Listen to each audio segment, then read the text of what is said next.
എന്താണ് ഈ clue track? Clue track എന്ന് പറഞ്ഞു കഴിഞ്ഞാൽ, സോ ഇപ്പോഴത്തെ ഒരു മാർക്കറ്റ് സിനാരിയോ നോക്കിക്കഴിഞ്ഞ് കഴിഞ്ഞാൽ എല്ലാ പ്രൊഡക്ട്സും almost every product is good. കാരണം വെച്ചാൽ എല്ലാ പ്രൊഡക്ട്സും കമ്മോഡിറ്റൈസ്ഡ് ആയി.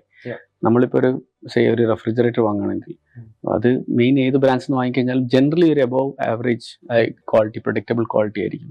ഇങ്ങനത്തെ ഒരു സിനാരിയോയിൽ ഒരു ബ്രാൻഡിന് എങ്ങനെ കോമ്പറ്റേറ്റീവ് എഡ്ജ് മെയിൻറ്റെയിൻ ചെയ്യാൻ പറ്റും?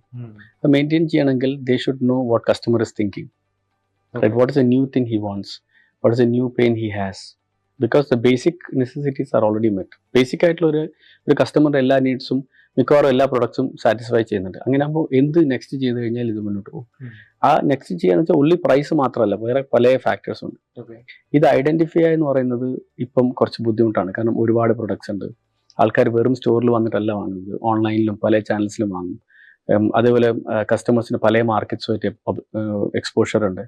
ആ ഒരു സ്റ്റേജിൽ ഒരു നോർമൽ സർവേ പോലത്തെ ഒരു മെത്തേഡിലൂടെ ഇത് കണ്ടുപിടിക്കാൻ വളരെ ബുദ്ധിമുട്ടാണ്. അത് ഒരുപാട് സമയം എടുക്കും. കാരണം ഒരു സർവേ ഒക്കെ ചെയ്യുകയാണെങ്കിൽ ആൾക്കാരെ കണ്ടുപിടിക്കണം, സർവേ ക്വസ്റ്റ്യൻ ഇടണം. ക്വസ്റ്റ്യൻ ഇടാൻ തന്നെ നമുക്ക് അറിയണം എന്താ ചോദിക്കേണ്ടതെന്നുള്ളത്, റൈറ്റ്? അതറിയാത്തതുകൊണ്ടാണ് we are not able to build new product, right? ആ ഒരു കേസിൽ what we do is that നമ്മൾ ഇത്തരത്തിലുള്ള കസ്റ്റമർ ഫീഡ്ബാക്ക് ഡേറ്റ മുഴുവൻ അനലൈസ് ചെയ്തിട്ട് നമ്മൾ ബ്രാൻഡ്സിൻ്റെ അടുത്ത് പറയും ഈ ഏരിയാസിലാണ് നിങ്ങൾക്ക് ഇംപ്രൂവ്മെന്റ് വേണ്ടത്, ഈ ഏരിയാസാണ് ഓപ്പറേഷൻ നിങ്ങൾ ഇംപ്രൂവ് ചെയ്യേണ്ടത്. And we do it. ഇതൊരു AI ഡ്രിവൺ മെഷീൻ ആയതുകൊണ്ട് ഇറ്റ് ഈസ് വെരി റാപ്പിഡ്. ഒരു അറ്റ് എ ടൈം ഒരു ബ്രാൻഡിന് വരുന്ന thousands and lakhs of conversations, customer feedback data ഇതെല്ലാം അക്യുമുലേറ്റ് ചെയ്തിട്ട് V tell them like these are the 5 areas you have to improve, or these are the 3 areas you have to focus on. That's what we do. Okay. അത് start ചെയ്തിട്ട് പെട്ടെന്ന് millions എത്തിയോ അല്ലെങ്കിൽ it had stone turn, right? അതൊന്നും share ചെയ്യുകയാണെങ്കിൽ relate ചെയ്യാൻ പറ്റും കുറേ ആൾക്കാർക്ക്. ഒരിക്കലും ഒരു ഐഡിയ ആദ്യം തന്നെ തുടങ്ങുമ്പോൾ തന്നെ it is not going to take off. അതിൻ്റെ ഒരു ഫാക്ടർ എന്ന് പറഞ്ഞാൽ we are also not fully clear ഇത് ഏതൊരു ഫോം ആൻഡ് ഷേപ്പിലാണ് കസ്റ്റമറിന് ആവശ്യമുള്ളത്. സോ ഐഡിയ ഇസ് ലൈക്ക് ഇങ്ങനത്തെ ഒരു ഇൻസൈറ്റ് നിങ്ങൾക്ക് തരാൻ പറ്റും. ഓക്കെ, ഇൻസൈറ്റ് തരാണെങ്കിൽ ആർക്കാണ് ഇത് ഉപയോഗം? ഓക്കെ, ബ്രാൻഡ് ഞാൻ നേരത്തെ പറഞ്ഞു, ബ്രാൻഡിൽ ആർക്ക്? അതൊരു മാർക്കറ്റിംഗ് ആൾക്കാണോ, അല്ലെങ്കിൽ ഒരു എക്സ്പീരിയൻസ് ആൾക്കാണോ, അല്ലെങ്കിൽ ഒരു ഇൻസൈറ്റ് ആൾക്കാണോ? അത് ഫിഗർ ഔട്ട് ചെയ്യണം ആദ്യം, റൈറ്റ്? അതിന് തന്നെ we have to go and talk to all these people and tell them like this what we are offering. ഇത് നിങ്ങൾക്ക് ലൈക്ക് യൂസ്ഫുൾ ആവുമോ?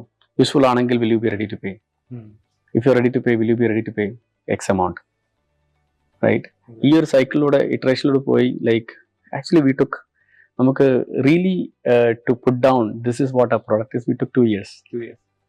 അതിന്റെ ന്യൂക്സ് ആൻഡ് കോർണേഴ്സും അല്ലെങ്കിൽ പാക്കേജ് ചെയ്യാനൊക്കെ ആയിട്ട് ആ 2 years ശേഷം നമ്മൾ we really started selling the right way. 2 years funding ഉണ്ടായിരുന്നു ആ സമയത്ത്?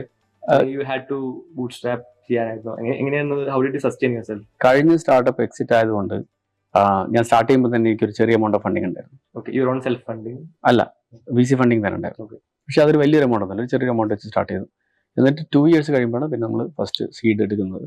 സീഡ് കഴിഞ്ഞു പിന്നെ ഒരു 2021 നമ്മൾ വീണ്ടും അഗൈൻ അത് 2 years വിട്ടു next round. So far 4 million മൊത്തം ഒരു 4.5 റീസെന്റ് ഇതുവരെ. ഓക്കെ.